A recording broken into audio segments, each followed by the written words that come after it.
দেখছেন কত ধুলা এখন উড়ে যাচ্ছে।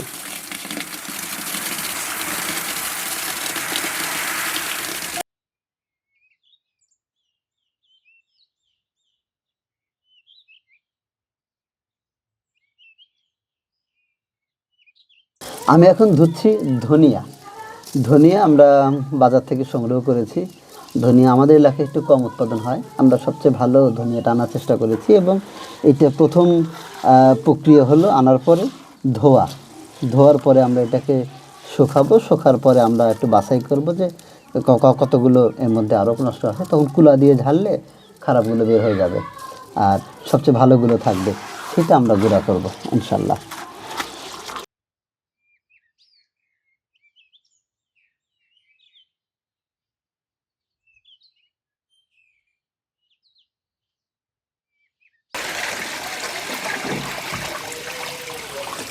পানি কি কালার হয়েছে?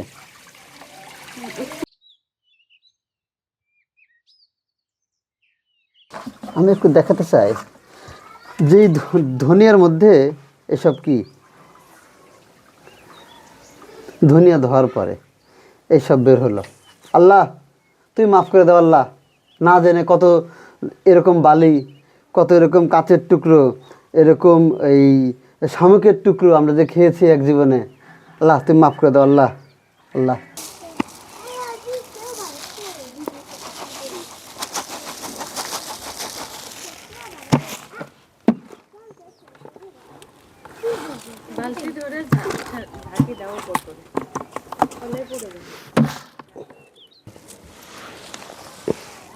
বাহ, কি অপূর্ব সুন্দর আল্লাহর সৃষ্টি, এগুলো খেতে কত মজা লাগে।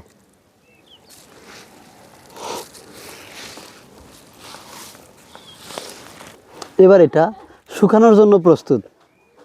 আল্লাহর কি রহমত, জমি থেকে তৈরি হয়েছে, কেউ এটার আবার চাষ করেছে, কেউ এটাকে গুঁড়া করতেছে, মানে শুকাইতেছে তারপরে গুঁড়া করবে, কেউ এটা খাবে। কার রেজেক আছে আমরা এখনও জানি না। আল্লাহ তুমি যেই খাক তাকে বারাকা দান করো, তাকে সুস্থ রেখো, এই খাবার খেয়ে যেন সে সুস্থ থাকে। Thank you.